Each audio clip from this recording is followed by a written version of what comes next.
Hi, and welcome to In Focus, brought to you from the Up North Media Center.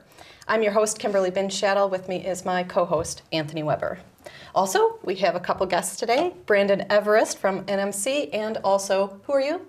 John Zachman. John Zachman from NMC as well. You're a poli-sci professor, and you are a sociology professor. Excellent. So today we are chatting, we've already been chatting, kind of anxious to get the camera rolling, about politics and what the heck is going on in this country, that those on what we would call the fringe, I guess, are popular. Trump on one side, Bernie Sanders on the other, kind of atypical candidates historically. And Anthony and I have been chatting a lot lately about what the hell is going on, so we thought we would just bring in some experts and do a show about it. What is going on? What is it that's caused, I mean, this is fertile ground. 20 years ago, probably neither one of these candidates would have been given the time of day. Trump certainly would not have. Bernie Sanders calling himself openly a socialist. I'm kind of flabbergasted, to be honest. So what do you guys think is going on? Well, I think there are a lot of changes in the electorate these days, honestly, and I'm sure John would have things to say about this too, but there seems to be a shift. People are mobilizing themselves in different ways, and maybe these kind of political and economic changes that have been happening in the country are fueling some of this.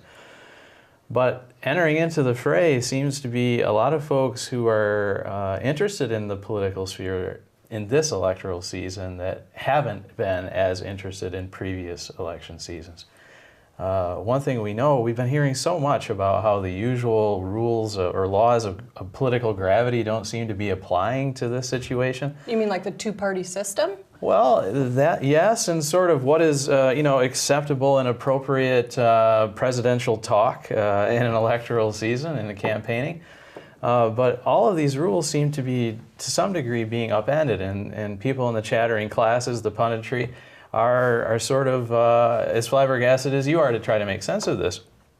But it seems like this appeal of the outsiders is having an effect, and it's maybe a chicken and the egg issue, but I think that there are more people who are interested in the election this season than have been in the past, folks who have not been as politically active in the last number of election cycles. And this is sort of throwing off the typical math of a lot of what we think of as the typical laws of gravity as they pertain to politics. How much do you think that might wrap in with the whole rise of social media? When I think about the conversation, because you mentioned the chattering classes, which I think you mean in media generally speaking. Yeah. When I think of the amount of activity I've seen simply going through a Facebook feed or through Twitter or whatever the case may be, it seems like you have a general population that's much more engaged, not necessarily more informed perhaps, depending where the news sources are, but more engaged.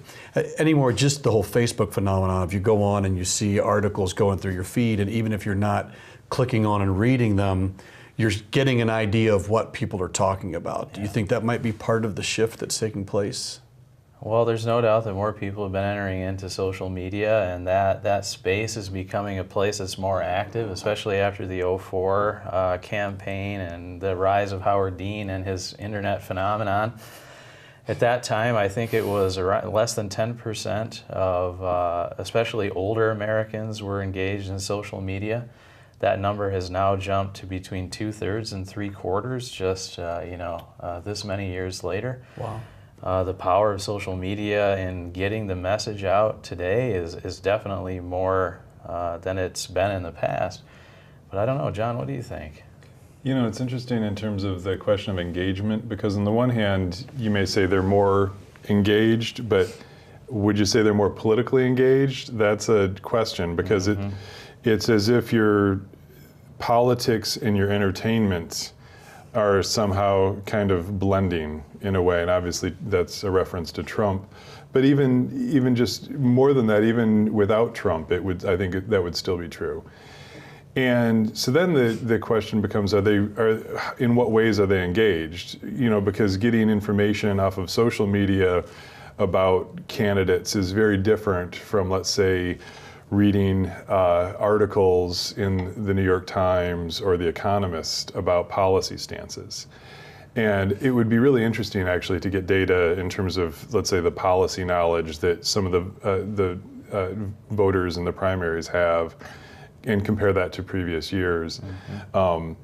Because you may see more engagement, but then there's a real question of what's the nature of that engagement. Sure. So that's one thing I think is interesting. Another thing that's interesting that I think Brandon kind of hit on in some ways is that, or maybe it was your question of in terms of the two-party system, it's maybe that what we're actually seeing is kind of a glimpse into what turnout might be if you had a multi-party system. Because in a way, we kind of have four parties right now. We have the Bernie Sanders party, the Hillary Clinton party, the Trump party, which I might put as a tax reform party, essentially, and then the Republican party.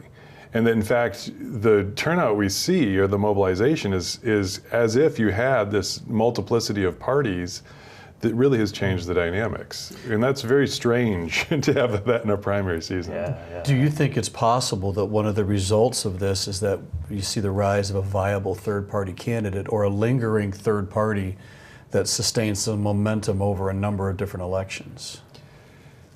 That's, I'm of the opinion that if,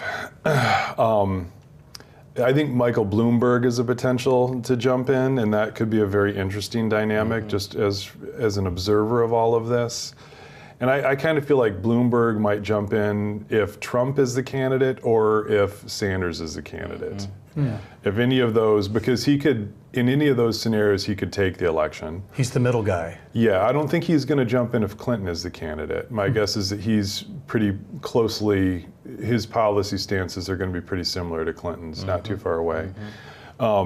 So, you could see a candidacy like that.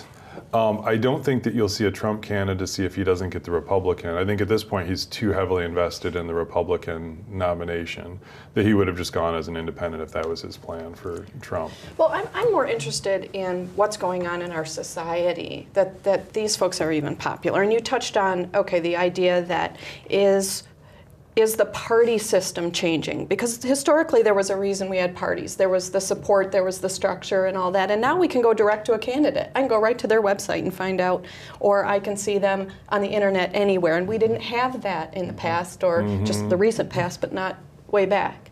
But I heard once people have said that people vote for the guy that they would most likely to have a beer with. Really, this is the general voting criteria for anyone who goes into the box for the President of the United States. And I've always found that interesting, but it seems like it's the extreme of that, particularly in this race. So someone like Trump in particular, again, I'm just astounded that anyone would take him seriously with some of the stuff that comes out of his mouth, right? To be the President of the United States. I personally want my president to be a respectable person, someone, he's the face of this nation in foreign policy, those kinds of things. Is it really that this chunk of people, this chunk of America are so disenchanted that all they think about is he talks just like me, He's saying the things I want to say, and woohoo! Is that simply it? Is that what's going on, or is there a lot more to it? I same could be said I of think there's a Bernie lot more to it, because Sanders. I don't think that, I think a lot of the people that support Trump would not enjoy having a beer with him whatsoever. So what is like the appeal? George Bush is the guy you want to have a beer with, right? Yeah. Jeb Bush is too boring. Nobody wants to have a beer with him. But George Bush, right? And I think, but Trump, the people that support Trump, I don't think they would like him if they spent time with him. I think that probably there's few people that actually like Trump that spend time with him. So what's his appeal to them? So I'm no specialist in French politics, but my understanding of the French ballot is there's a tradition that when you vote, you can vote for the candidates, or you can write the equivalent of FU on your ballot. And you actually get significant numbers of people writing that on the French ballot during presidential elections. That's what Trump is. He is the FU. To me, that's why his supporters enjoy him so much. And that's also why Christian evangelicals in Iowa don't show up for him, because he is obscene, and he's obscene in his, just in so many ways. Yeah. So in a way that makes him such the anti-establishment candidate, which is so ironic to have a billionaire who's an anti-establishment candidate. So you see him as kind of representing, it's been talked about before, a simmering anger of people who feel they are voiceless and Trump is the voice. Yeah, I see a lot of anger. Yeah. What do you think, Brandon? I do think that it's the anger. I mean, when I hear folks who I've talked to who are Trump supporters, they say things like, he tells it like it is. It seems to, even though we could challenge the premise that he tells it like it is, because from a basic facts on the ground perspective, we don't know either from a policy perspective what it is that he plans to do specifically, or if what he's saying actually tells it like it is. But I think what it is that he speaks with the kind of, we'll just say, brutal honesty, as he sees it at least. And that sort of style, I think, appeals to an angry electorate who is looking to get away from a political class which is focus grouped and staff trained to take on a TV presence, which bores the pants off of most people and seems disingenuous. I think he appeals to people in that respect. He speaks in a way that seems so unscripted. Yes, it's wild and off the hook, but I think that people are looking for a different kind of authenticity, and we can debate whether or not he brings that. But for president? And how do you explain the billionaire thing then? I mean, you said it's ironic, but how do you explain it away then? Well, I mean, on the one hand, I think people authentically look at Trump as somebody who has been highly successful in business. And so in terms of the anger and the economic anxiety, I think he appeals to those voters because of this notion that economically he can get it done in the United States. They have some trust that that's the case, right? He's used to managing very large budgets very successfully, getting things done on time, et cetera, et cetera. So on the one hand, there's that, I think, respect for him economically. And the other thing too, just that occurs to me with the anger part is to use an example with the incredible statement after the San Bernardino shootings that we have no choice, but we just need to keep all of the Muslims out of the United States. And in fact, then even suggesting when he first says that Muslims who are potentially U.S. citizens or long-term residents who are, let's say, on vacation someplace, might not even be allowed to come back tomorrow. Your flight's scheduled, which is a ridiculous, xenophobic, incredible statement for a presidential candidate. And yet he doesn't retract it. He retracts the part that if you're a resident here, you can come back. Doesn't retract that we may need to keep all the Muslims out. And then you wonder, how is this that a candidate can say that?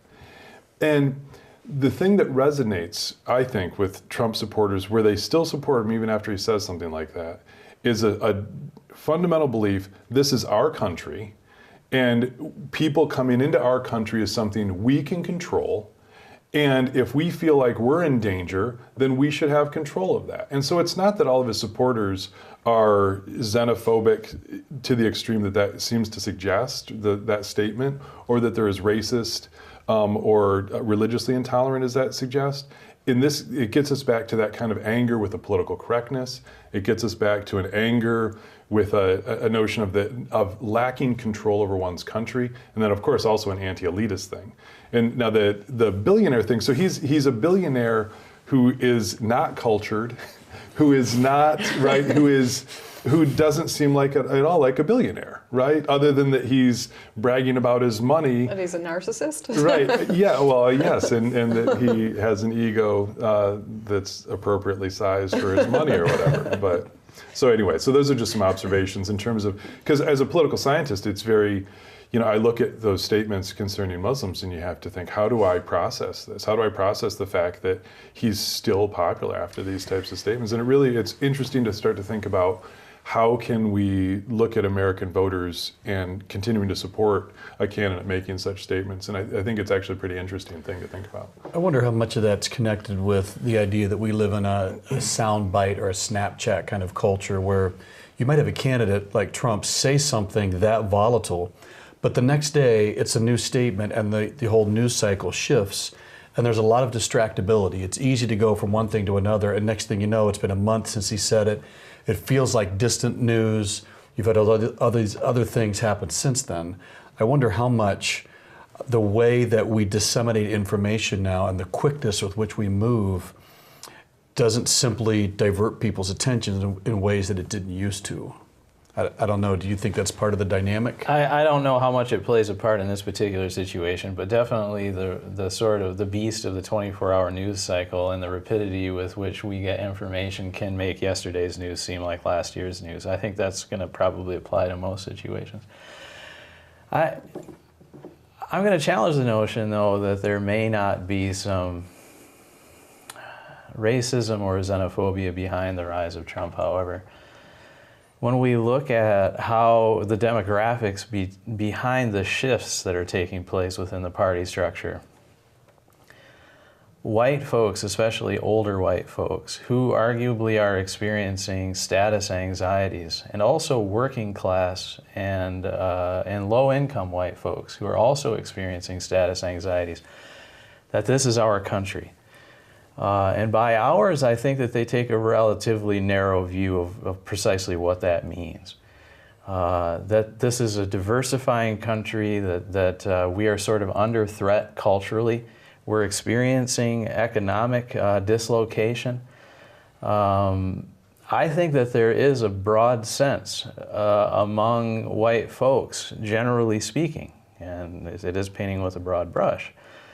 But those status anxieties are causing a different kind of change, and it explains, I think, greatly the very hard rightward shift of the Republican Party and the demographic splits that are occurring, where non-whites and younger and educated non-whites, younger people generally, and educated whites are going to the Democratic Party, and older folks and whites are splitting off and going harder to the Republican Party.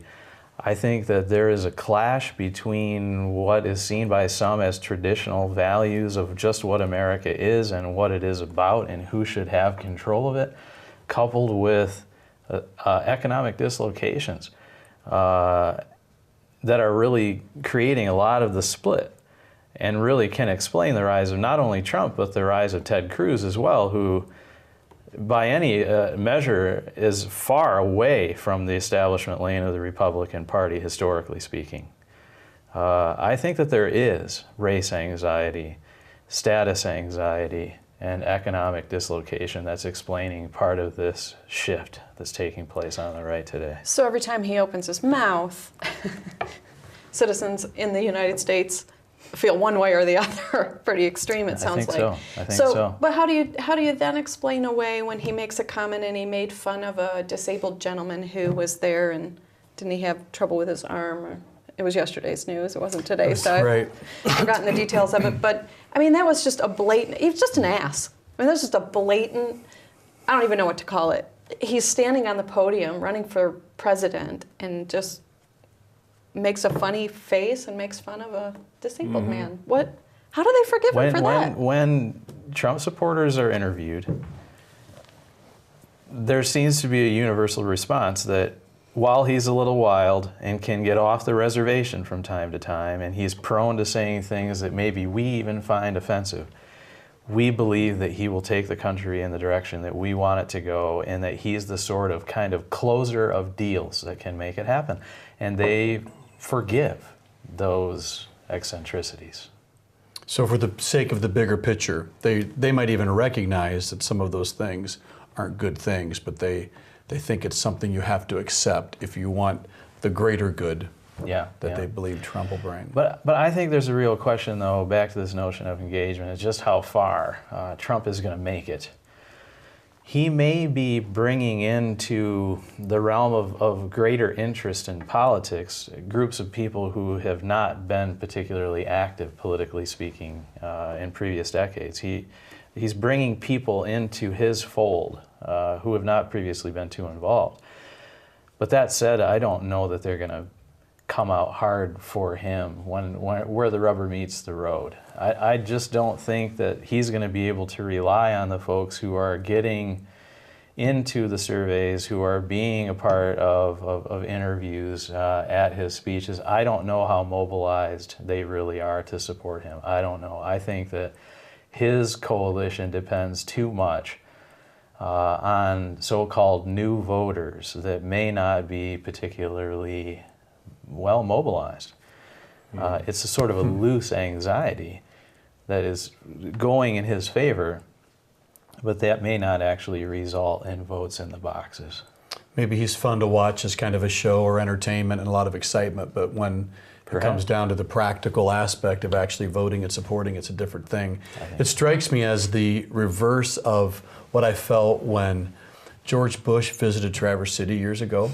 He was here at the Civic Center, so I went and saw him. I'd never seen a president before. And at that point, I wasn't even watching George Bush whenever he'd be on TV because it was just so awkward to watch him. I was so uncomfortable, I just didn't watch him anymore. And I was shocked that in person he was smooth, he handled hecklers flawless. I was stunned that he was such a different person than he was in media. And it strikes me, I wonder if Trump is kind of the reverse, that when you see him publicly, I mean, he's brash and he's bold and he gets your attention and he's this great guy kind of for the camera and for the excitement. But when you get behind the scenes kind of and really have to engage with him as a person, that doesn't strike you quite so good as the entertaining side. You were going to say something, John. Well, you know, it strikes me as I was listening to Brandon that I think there's got to be a poli-sci graduate student out there who will write a dissertation on why Trump polls better than he performs at the ballot. And I think that there's going to be something to this. I mean, I wouldn't be surprised as we go forward, because of course we saw that in Iowa. We may see it today in New Hampshire. And that it's probably somewhat fun to say you support Trump when you get polled over the telephone. And it's easy, because you're going to answer the question anyway. You're in 30 seconds in now. You might as well go and stick with it and say you like Trump. To then translate that into spending an hour or two to go vote for Trump is a very different thing. And so that's, to me, that's just kind of one observation. Then another would be the racism thing, which I very much agree with Brandon's analysis. On the one hand, well, what I put forth a few minutes ago is that we shouldn't necessarily think that folks who support Trump are 100% on board with his, let's say, anti-Muslim sentiments. I am very worried that people tolerate such language. Me too. And that is, you know, on the one hand, it's a losing recipe for the Republican Party. Old white men are not going to be the solution to the Republican electoral woes over the next 30 years. No doubt. And so it's very interesting to me that that's where the rhetoric for the Republicans is going. It's also very worrisome to think how racial divisions and a very polarized American society could be forming, because I think that's if as people get stressed, as economic stressors produced by globalization and kind of this new world that we're in, which is very different from 30 years ago, if that can produce a return to racial tensions, religious tensions, and cultural tensions that we haven't seen, and especially you see a lot of course, targeted at the Hispanic community, which Trump, you know, at first that was kind of his sing-song, was towards immigration and targeting the Hispanic community, and then turning to Muslims very quickly. So it's very much a politics that's geared towards resentment. It's also, in an odd way, geared towards taking responsibility, right? So Trump has this, I think a notion that he presents that he's taking responsibility, whereas Washington has not. And there's a certain irony there, because if you really take responsibility, well, if I'm a 60-year-old man who's lived my entire life in the United States, and I just say they never take responsibility, I'm a 60-year-old man who's lived my entire life in the United States. Who the hell is they, right? And who should I be mad at? Shouldn't it be a we have failed? So on the one hand, it's this call to responsibility with an absolution of oneself for having done anything wrong because it's they who did it, which of course is the nature of resentment, right? Yeah. The very nature of resentment is you resent what other people have done, you're the victim, and now you've found the champion in Donald Trump who's gonna change the situation. It sounds like he's just clarifying an us versus them mentality in most things that he talks about. It sounds like it to me, but is he a reflection of what's going on, or is he fueling the fire? I think both. You know, I think both. That's what concerns me most, is everything that comes out of his mouth seems to make it worse. When you look at historical figures, Martin Luther King Jr., you know, people who calmed these kinds of flames, if you will, and he's just out there just fueling it. Is he doing that because it's fun for him? I think he's getting a kick out of this. The ego is getting more and more inflated here and does he even care? Is it just to get votes or attention? And again, do I want that in a president? Someone who does that without thinking about the ramifications of that? I have a feeling you don't want that in a president. Kim, I hope by the end I hope by the end of this taping we know what you really think. It's scaring me. It's scaring You're me. holding the I don't think he has cards a chance so of getting in that office, but I don't think he has a chance to get in that office either. but hasn't that been, if we look before this cycle, not too long ago, any politician that was seeking that office, one misstep, one sentence that sounded like maybe they shouldn't have said it, and they were just done. But they're forgiving. You're telling me, that's what you're telling me, is that they're forgiving. No, he's a little wild. Oh, he's going to say these things. Boys will be boys. That's what it sounds well, like. to some extent it's forgiving, and then it's also being titillated by. It's also, there's a certain aspect of that too. So in other words, and that gets back to Brandon's point, where it doesn't take that much forgiveness because there's a certain affinity to the outrageousness and the brashness and also then the anger. Right. But okay, so it's a chicken and the egg problem. I mean, I really do think that he is speaking to something that exists. That is real. Is he doing it just for the votes? I don't know how cynical a guy he is. I've never had a beer with Donald Trump, so I can't really speak to what's behind it all.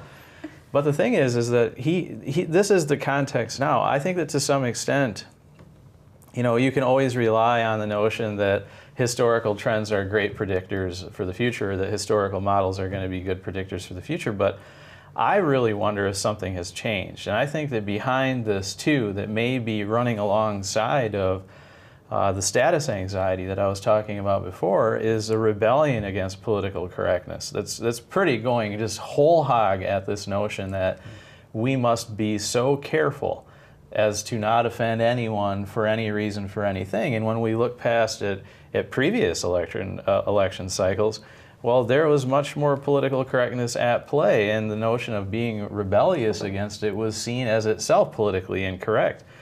That has changed.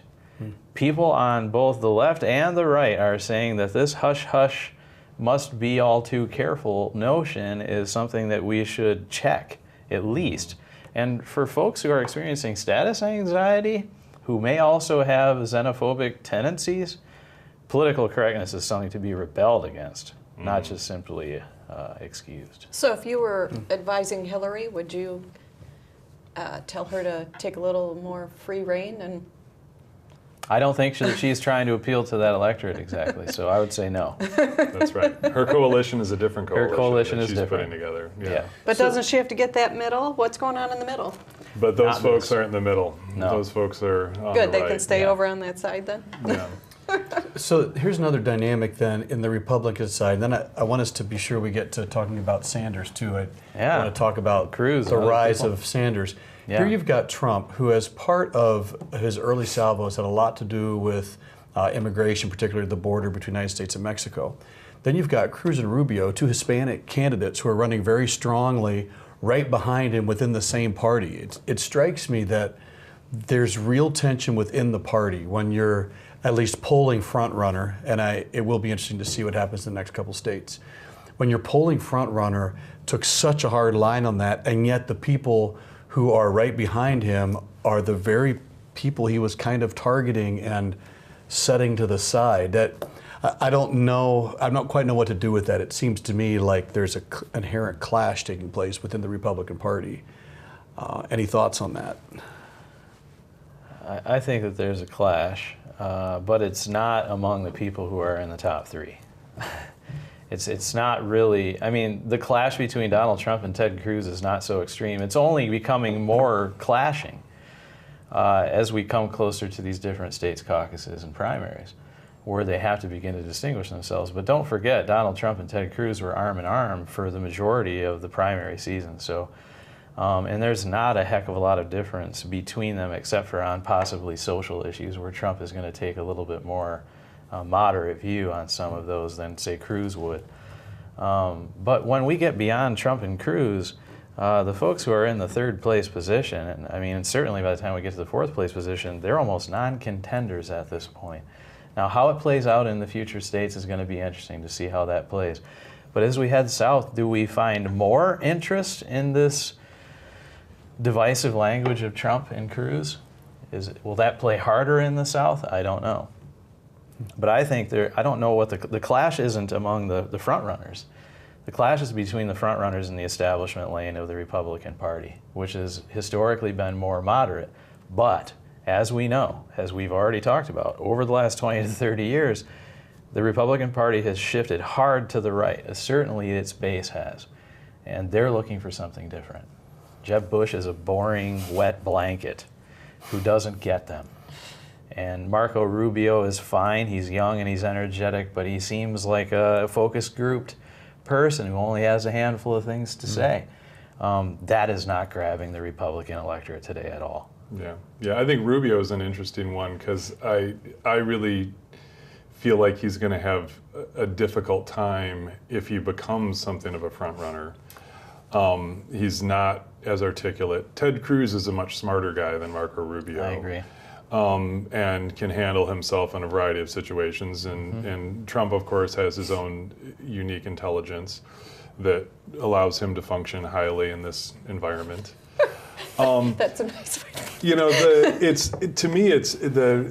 So I mean, I think one of the big pictures here is that both Ted Cruz and Trump show that the Republican Party is in many ways has just fallen apart. I mean, because the Republican Party needs to bring Hispanics into their coalition, and it has many reasonable ways it could do so. It's not Hispanic voters in the United States are not. There's no reason that they should be as drawn as they right now are to the Democrats. And of course, there's a great diversity in the Hispanic population as well. Rubio is a Cuban American, and the politics amongst Cuban Americans are different from Mexican Americans, are different from, so there's a great diversity in the Hispanic population. But with that said, so I kind of feel like somebody like Rubio is who the Republicans should be going for. But Rubio is really not kind of the candidate they need at this point, because I feel like he isn't as smart and as polished as he needs to be. But then when you look at the establishment Republican candidates like Jeb Bush, he's just not what he needs to be. Chris Christie, for whatever reason, hasn't been able to, and I don't think it was the bridge thing so much. I just, and kind of what I'm getting at is that the Republican Party has opened up a whole can of worms that then they got out of their control. And they've opened it up with, there's so many ironies in this whole thing. That Fox News was doing so well for the Republicans, and now they have a candidate who boycotts when Fox News holds a debate, right? So they've had a chaos that served them well as the opposition party that then got out of hand. They had a Tea Party that seemed to maybe, the Tea Party was always in opposition to the Republicans. So that's actually maybe the start of it as a trajectory. But, so the Republican Party is in, I think, deep trouble right now because they need to build a coalition that can win elections. Out of the last 6 presidential elections, the Republicans have lost the popular vote in the United States 5 of those 6. Well, I've been saying for years the only way the Republicans could get somebody in office in this election, and I'm saying it for way back, is to run a woman. It's the only way. If they get their act together and have a woman as a front runner, they'd have a chance, right? Again, you said earlier, old white guys. Yeah. Well, but Ted Cruz is not white. Marco To go Rubio is not head-to-head white. Ben with Carson Hillary. is not white. Carly Fiorina is a woman. They're running a more diverse slate of candidates than the Democrats have.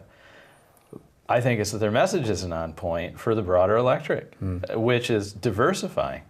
And it is not. I agree. I mean, a woman that they'd have to have a woman who was on task, have their act together, so to speak, to go head to head with somebody like Hillary. A CEO of a large tech company she's so who is extreme. articulate, but Donald Trump is extreme, Cruz is extreme.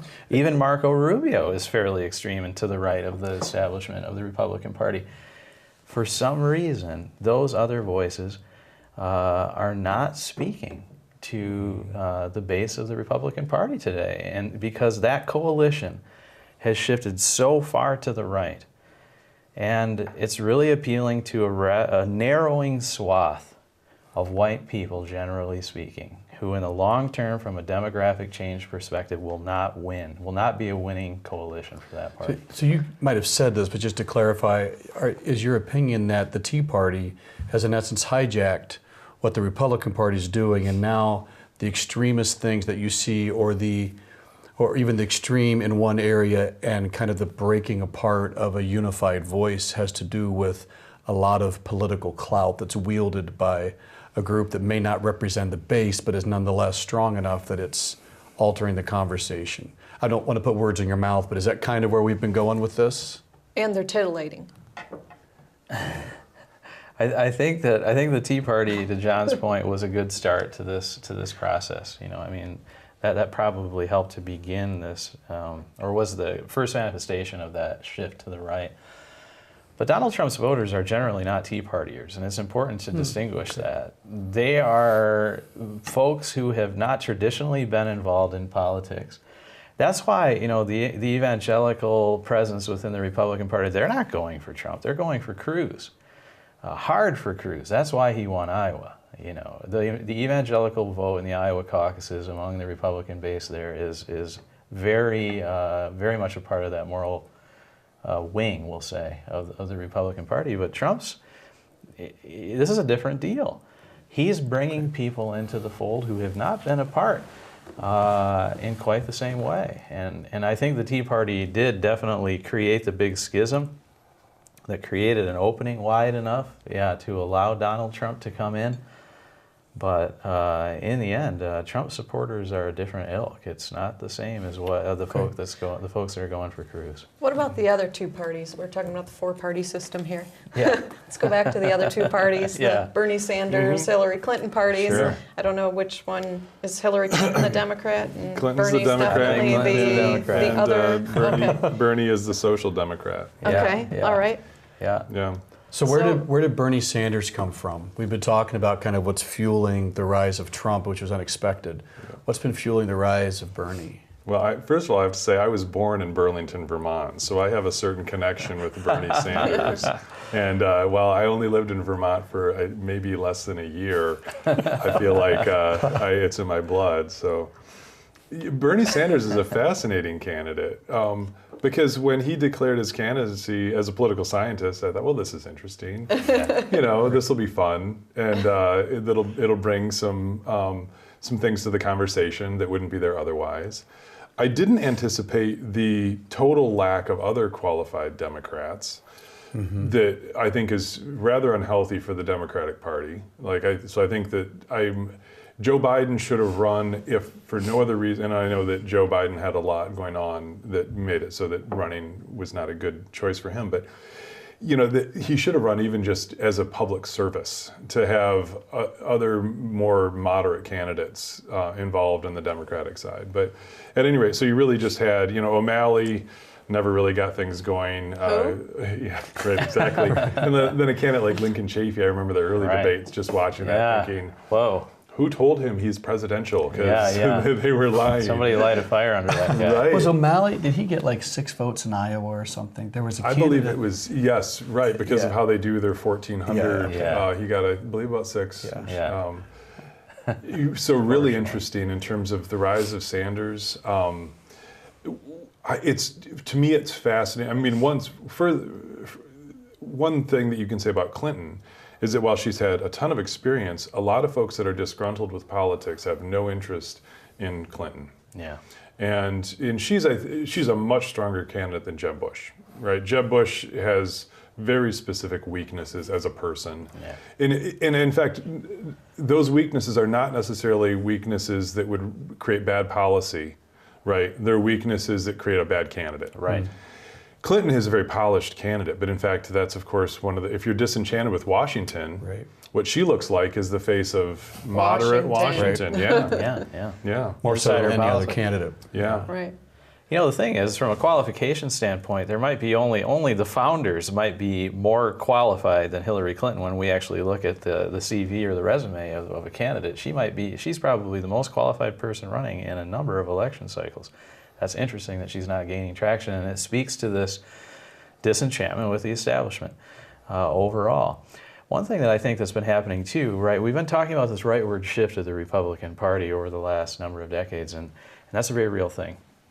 Historically, the Republican Party, we'll say since Nixon, has been a right party, a party of the right. Whereas the Democratic Party, especially after Jimmy Carter, first coming to Clinton, center left. I mean, Clinton ran on a I am in the center, let's forget about these extremes, let's get back to the middle kind of a candidate, the so-called third way. But the thing is as the Republican Party has shifted to the right, there hasn't been a similar kind of response from the center-left Democratic Party until Bernie Sanders, really. I mean, folks have gotten Howard Dean, but all it took for him was to just yell too loudly on a campaign stage, and he lost it. Mm-hmm. I mean, so something has changed. And I think that progressives in the liberal wing of the Democratic Party are sort of responding to what's been happening with the rightward shift in the Republican Party and saying, like, we need to maybe have our own answer to this. One thing that's very interesting, Abramovitz, a political scientist out of Emory University, just released this study that talked about this concept of negative partisanship. This idea that today, more than people sort of rallying around the party of their choice and their platform, instead, folks are identifying increasingly independent, but are voting in increasingly partisan ways. So we have a rise in people identifying as independents, but we have people splitting off and going hard either with the Democratic Party in a straight party ticket vote or the Republicans in that way. People instead are saying, I'm going to go with these guys not because I really care for them or their platform, but I really hate those guys. Instead of partisanship that is sort of a positive kind of partisanship, which is I like what this party stands for and their platform, I'm going to go with them, it's more in opposition to what the other folks are saying, which is also speaking to a point that Americans are generally not feeling too hot about any of their candidates and tend to really just be trying to figure out how to stop the people who they disagree with the most, creating any kind of coalition that will work. And that's why I think that on either side, whether Trump gets the nomination or Sanders gets the nomination or somebody else, Hillary gets the nomination on the Dem side and someone else gets it on the Republican side, they're going to mobilize around their people regardless. The political center are either politically unengaged or they don't exist in the same way that they have in previous election cycles. And I don't see people crossing over very much at all. Mm-hmm. That moderate center that used to characterize especially 60s, 70s, and 80s politics, so-called Reagan Democrats, for example, those people don't exist anymore. Or they're not politically engaged in the same way that they were before. Instead, what's happening, folks are going to their camps, not because they like their camps, or necessarily even who's running. But they want somebody besides who's on the other side of that aisle. The lesser of two evils. I hear suppose, that phrase right? a lot. Yeah, Tweedledum or Tweedledummer. We'll take Tweedledum. Right. But the thing that might be different is Bernie Sanders. Bernie Sanders has an incredible likability. People are behind him hard. The authenticity that we were talking about earlier that may be attracting some people to Trump in his sort of tell it like it is sort of approach is really fueling people on the left who are saying Bernie Sanders is a different kind of guy. He'll even come out and say, this might not be the most politically astute thing to say, but I'm going to say it. He seems to care. People see it. People see it from across the political spectrum. They see him getting up onto a truck bed and grabbing onto the microphone and giving an impromptu campaign speech on the truck bed outside of some kind of rally that he's doing. He's doing old-fashioned retail politicking in a way that we haven't seen in a long time. And I think that, folks, that might be interesting in terms of what's happening on the left. People really like Bernie on the left. And feel the burn. So it's not a reactionary vote, it's a proactive vote. Right, it might be more in the traditional partisanship. What about in you as the the poli-sci guy here, the official poli-sci guy here. I'm wondering, I hear a lot of the comments, well, yeah, I like Bernie, but he's not going to actually be able to accomplish anything once he gets there. With the same old folks in Congress, the same old, Washington politics and all that, where they feel that someone like Hillary, even though they're disenchanted for all the reasons that we're saying, she'll actually get things done because she knows how to work in that environment, if you will. That might not be the right phrasing, but what do you say to that? Well, it's interesting because in terms of domestic policy, that's right. I mean, Bernie Sanders is not going to get a single-payer healthcare system done by 2018, right? That's not happening in the United States, because if you look at power dynamics in this country, that's not, anyway. The president has limited powers in terms of domestic policy because all of that, of course, has to be passed by Congress. The president just essentially can veto it or sign off to it or have a veto overridden. There's a certain irony because in terms of the Democrats, Clinton will certainly achieve more in the White House than Bernie Sanders will. And in large part, that's because foreign policy will be a huge focus of Hillary Clinton. My take on Hillary Clinton is that she will see her legacy in terms of the foreign policy, because right now we're at a critical juncture in terms of world politics. The next 8 years in world politics are going to be incredibly important. And so Clinton, that's why Clinton will get more done. On the domestic front, she won't necessarily get more done. I mean, there's a lot of variables that go into that.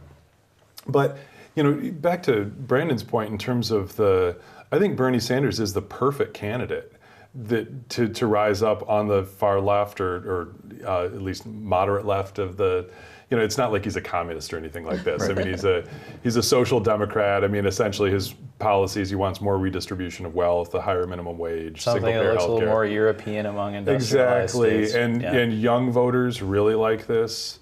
Young voters are very turned off by Hillary Clinton. They like Sanders' authenticity. He just seems to say it like it is. He believes.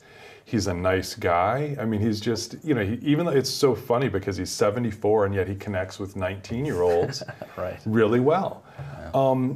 But in terms of, I think in some ways I do see Sanders' popularity as a reaction, though, because I see it as a reaction against establishment Democrats. And for a Democratic Party that is, focused on kind of details in policy, the folks that are supporting Bernie Sanders are not like reading Hillary Clinton's policy stances or voting record in the Senate and thinking, oh, I think I would have tweaked it a little bit. That's not really what's happening. And so in terms of there's a certain sexiness, kind of a European social democracy model that I think is there for Bernie Sanders, right? That being willing to use that social democrat word has actually played very well for him. Ironically, because as we said earlier, who'd have thunk it, right? Right. Social, even being called a liberal until recently was something that was sort of a branding that could be horrible to one's political career. But to be coming out as a democratic socialist is something that I don't think anybody would have expected. Right. When he entered into the race, he had 2-3% of the vote. And to this meteoric kind of rise is really speaking to something about the new partisanship in America Doesn't today. he sound a lot like Jimmy Carter, though? I mean, Jimmy Carter was a nice guy. He was the nicest guy, the nicest president right. we've Very had in amicable guy. so long.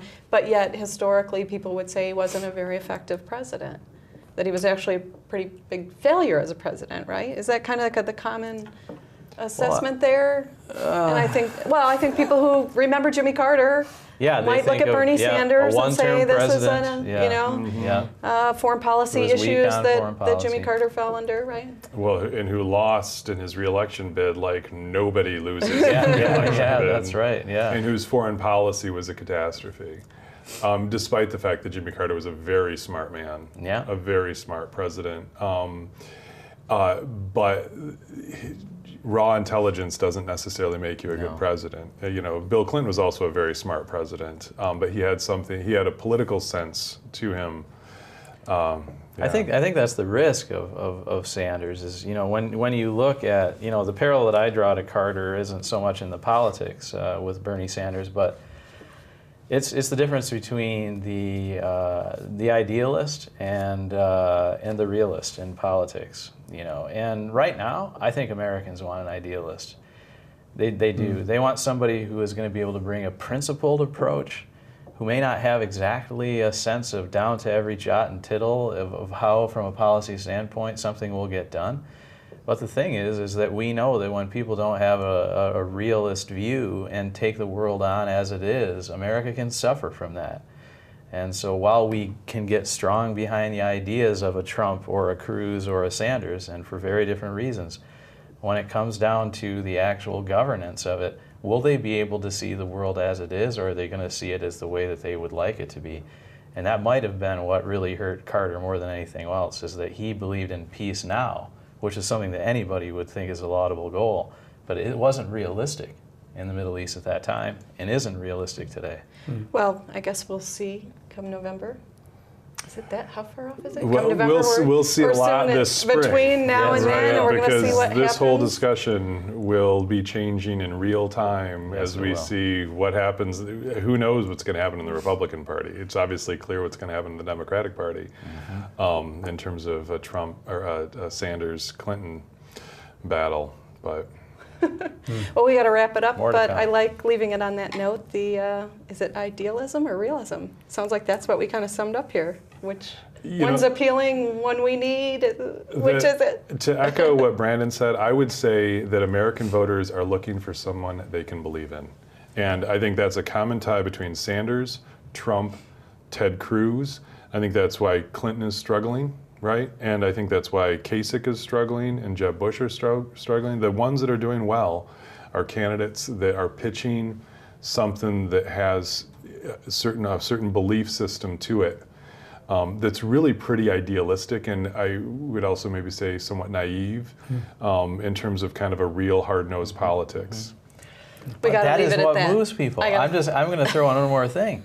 The Founding Fathers only had a constitutional document to create a nation. They had a general set of principles, and they decided to run. Realism is great, but it's boring. And the thing is that we're looking for more today. We want new ideas, whatever they are, it seems like, across the political spectrum today, and that's really driving it. All right, we'll leave it at that. Thank you, you two. It was a lively discussion thanks, guys. today. You're thank very welcome. you, Yes, and thanks thank for having you for watching and listening to In Focus.